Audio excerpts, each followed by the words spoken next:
ഗുജറാത്ത് തദ്ദേശ തിരഞ്ഞെടുപ്പിൽ ബി.ജെ.പിയുടെ തേരോട്ടം. 15 കോർപ്പറേഷനുകളിലും ഭരണം നേടി.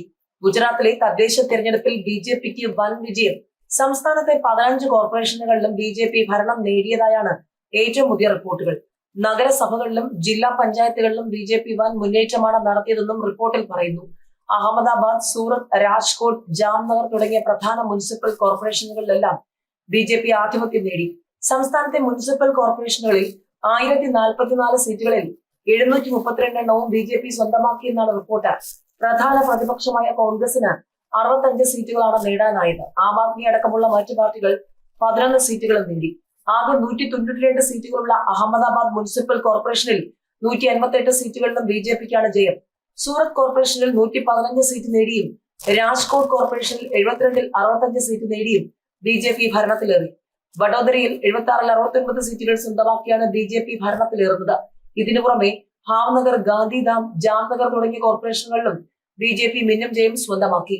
സംസ്ഥാനത്തെ 84 മുനിസിപ്പാലിറ്റികളായി ആകെയുള്ള 2030 സീറ്റുകളിൽ 1288 സീറ്റും ബി.ജെ.പി നേടിയതായാണ് റിപ്പോർട്ട്.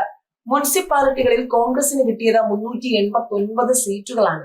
മറ്റു പാർട്ടികളെല്ലാം ചേർന്ന് 138 സീറ്റുകളും നേടി. 34 ജില്ലാ പഞ്ചായത്തുകളിലായുള്ള 1090 സീറ്റുകളിൽ 503 സീറ്റുകൾ നേടിയാണ് ബി.ജെ.പി കരുത്ത് കാട്ടിയത്. ജില്ലാ പഞ്ചായത്തുകളിൽ കോൺഗ്രസ് 68 സീറ്റുകളിൽ ഒതുങ്ങി. താലൂക്ക് പഞ്ചായത്തുകളിലും മികച്ച വിജയമാണ് ബി.ജെ.പി നേടിയത്. അതേസമയം ഗുജറാത്തിലെ തദ്ദേശ തെരഞ്ഞെടുപ്പിൽ ഒരു ജില്ലാ പഞ്ചായത്തിലും 5 താലൂക്ക് പഞ്ചായത്തുകളിലും ഭരണം നേടാനായെന്ന് ആം ആദ്മി പാർട്ടി പറഞ്ഞു. ബി.ജെ.പിയുടെ ശക്തി കേന്ദ്രമായ ദബോയ് മുനിസിപ്പാലിറ്റിയിൽ കോൺഗ്രസ് അട്ടിമറി ജയം നേടി. ബി.ജെ.പി എം.എൽ.എ ശൈലേഷ് മിർദയുടെ ശക്തി കേന്ദ്രത്തിലാണ് കോൺഗ്രസ് അട്ടിമറി ജയം നേടിയത്. ബറൂച്ച് താലൂക്ക് പഞ്ചായത്തിൽ കോൺഗ്രസ് സ്ഥാനാർത്ഥി ഒരു വോട്ടിന് ജയിച്ചു. പാലേച്ച് വാർഡിലെ കോൺഗ്രസ് സ്ഥാനാർത്ഥിയായ മുഹ്സിൻ പത്താനാണ് ഒരൊറ്റ വോട്ടിന്റെ ഭൂരിപക്ഷത്തിൽ ജയിച്ചു കയറിയത്. നടിയും ഗായികയുമായ നേഹ സുതാർ വിജാപൂർ താലൂക്ക് പഞ്ചായത്തിൽ വിജയിച്ചു. വിജാപൂർ പഞ്ചായത്തിലെ ബുദേഡ സീറ്റിലാണ് ബി.ജെ.പി സ്ഥാനാർത്ഥിയായ നേഹ വിജയിച്ചത്. സാമൂഹിക മാധ്യമങ്ങളിലെ താരവും ബി.ജെ.പി യുവ നേതാവുമായ അങ്കിത പർമാറും തദ്ദേശ തെരഞ്ഞെടുപ്പിൽ മിന്നും ജയം നേടി. വഡോദര കോർപ്പറേഷനിലെ 4 സീറ്റിലാണ് അങ്കിത ജയിച്ചത്. 78 സീറ്റുകൾ നേടുമെന്ന CPM, 80 ഉറപ്പിച്ച കോൺഗ്രസ്. പ്രതീക്ഷയോടെ NDA. ആരുടെ കണക്ക് തെറ്റും? വോട്ടെണ്ണാൻ 6 ദിവസം മാത്രം ശേഷിക്കെ വിജയപ്രതീക്ഷയുടെ കൊടുമുടിയിലാണ് LDF-ഉം UDF-ഉം. രണ്ട് മുന്നണികൾക്കും ഭൂരിപക്ഷം ലഭിക്കാതെ തൂക്കുസഭയുടെ സാധ്യതയിലേക്ക് എത്തുന്ന വിജയം NDAക്ക് ഉണ്ടാകുമെന്നാണ് അവരുടെ പ്രതീക്ഷ.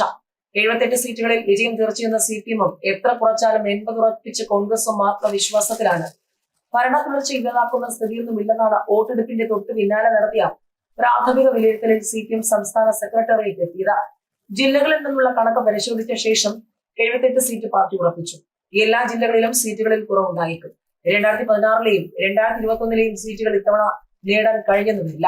നിലവിൽ 98 സീറ്റാണുള്ളത്. മുസ്ലിം വോട്ടുകൾ UDF-ന് അനുകൂലമായി മാറിയിട്ടുണ്ട്. എന്നാൽ ഈഴവ വോട്ടുകൾ ഒന്നടങ്കം LDF-ന് അനുകൂലമാണ്. ഇങ്ങനെയാണ് മൂന്നാം ഭരണം ഉറപ്പാണെന്ന നിഗമനത്തിൽ CPM എത്തുന്നത്. എല്ലാ ജില്ലകളിലും UDF-ന് അനുകൂലമായ തരംഗമുണ്ടെന്നാണ് കോൺഗ്രസിന്റെയും ലീഗിന്റെയും കണക്കുകൂട്ടൽ. 80 സീറ്റ് ഉറപ്പാണ്. അതുകൂടാതെ 15 സീറ്റ് നിർണ്ണയിക്കാനാവാത്ത വിധം കടുത്തതാണ്. ന്യൂനപക്ഷം നല്ല രീതിയിൽ UDF-നൊപ്പമായിരുന്നു.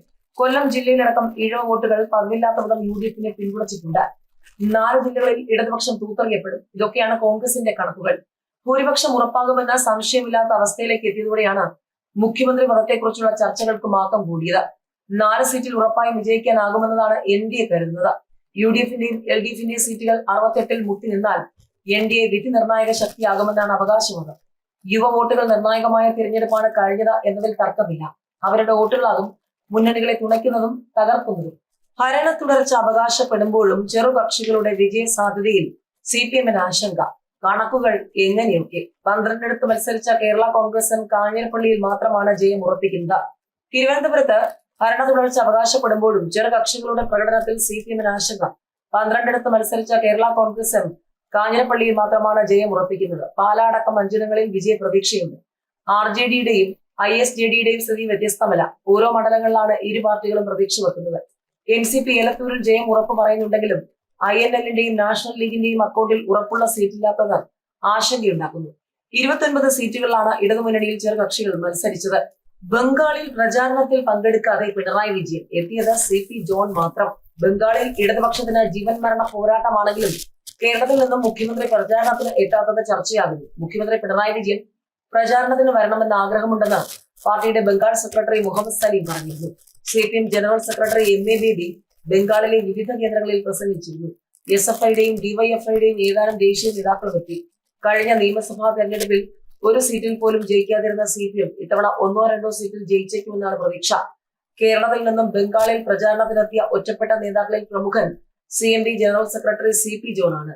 നദിയ ജില്ലയിലെ ഹരിംദഗ മുനിസിപ്പാലിറ്റിയിൽ PDS സ്ഥാനാർത്ഥി സ്വപൻ കുമാർ റോയുടെ പ്രചാരണത്തിൽ CP ജോൺ പ്രസംഗിച്ചു. ബംഗാളിലെ പ്രമുഖ നേതാവ് സമീർ പുതതുണ്ട സ്ഥാപിച്ച പാർട്ടിയാണ് party of democratic socialism. CP John general സെക്രട്ടറിയായ കമ്മ്യൂണിസ്റ്റ് കോൺഫെഡറേഷനിൽ അംഗമാണ് PDS. ബംഗാളിൽ ഇതിനകം 10ഓളം നിയമസഭാ ലോക്സഭാ തെരഞ്ഞെടുപ്പിൽ പ്രചാരണത്തിനെത്തിയിട്ടുണ്ട് CP ജോൺ. ബംഗാൾ രാഷ്ട്രീയം എന്നും കൗതുകപ്പെടുത്തുന്നതാണെന്നും കോൺഗ്രസുമായി ഇടത് പാർട്ടികൾ ധാരണയുണ്ടാക്കണമായിരുന്നുവെന്നും അദ്ദേഹം പറഞ്ഞു. ജനങ്ങളുടെ പ്രശ്നങ്ങൾ പറയാതെ വെറുപ്പിന്റെ രാഷ്ട്രീയമാണ് BJP നടത്തുന്നതെന്ന് പൊതുയോഗത്തിൽ CP ജോൺ പറഞ്ഞു.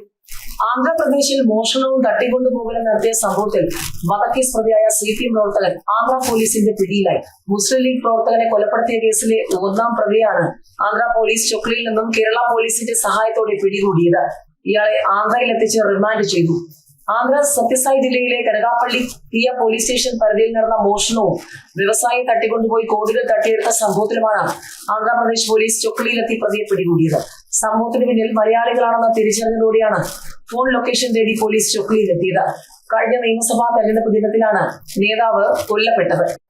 10 വർഷം നീണ്ട അവകാശവാദങ്ങളുടെ എല്ലാം ഫ്യൂസൂരിയിരിക്കുകയാണ് KSEB. സംസ്ഥാനത്ത് ലോഡ് ഷെഡിംഗ് ഔദ്യോഗികമായി. പ്രകൃതി ചതിച്ചെന്നാണ് മന്ത്രി പറയുന്നത്. പിണറായി സർക്കാരിന്റെ 10 വർഷം നീണ്ട അവകാശവാദങ്ങളുടെ എല്ലാം ഫ്യൂസ് ഊരിയാണ് KSEB ലോഡ് ഷെഡിംഗ് ഔദ്യോഗികമായത്. പ്രകൃതി ചതിച്ചെന്ന് പറഞ്ഞുകൊണ്ടാണ് വൈദ്യുതി മന്ത്രി K കൃഷ്ണൻകുട്ടി സംസ്ഥാനത്ത് അരമണിക്കൂർ വരെ ലോഡ് ഷെഡിംഗ് പ്രഖ്യാപിച്ചത്. വൈകിട്ട് 6 മണി മുതൽ 12 മണി വരെയുള്ള പീക്ക് അവറുകളിലായിരിക്കും വൈദ്യുതി നിയന്ത്രണമെന്നും മന്ത്രി വ്യക്തമാക്കി. വൈദ്യുതി വിതരണ പ്രസരണ ശൃംഖലയിലെ ആഘാതം ഒഴിവാക്കാൻ നിയന്ത്രണം കൂടിയേ തീരുവെന്നാണ് വിശദീകരണം. ഊർജ്ജ സെക്രട്ടറി പങ്കെടുത്ത KSEB ഉന്നതതല യോഗത്തിലായിരുന്നു തീരുമാനം. കഴിഞ്ഞ ദിവസങ്ങളിൽ മുൻകൂട്ടി അറിയിക്കാതെയും അറിയിച്ചും നടത്തിയിരുന്ന നിയന്ത്രണമാണ് ഇപ്പോൾ KSEB ഔദ്യോഗികമായി പ്രഖ്യാപിച്ചത്.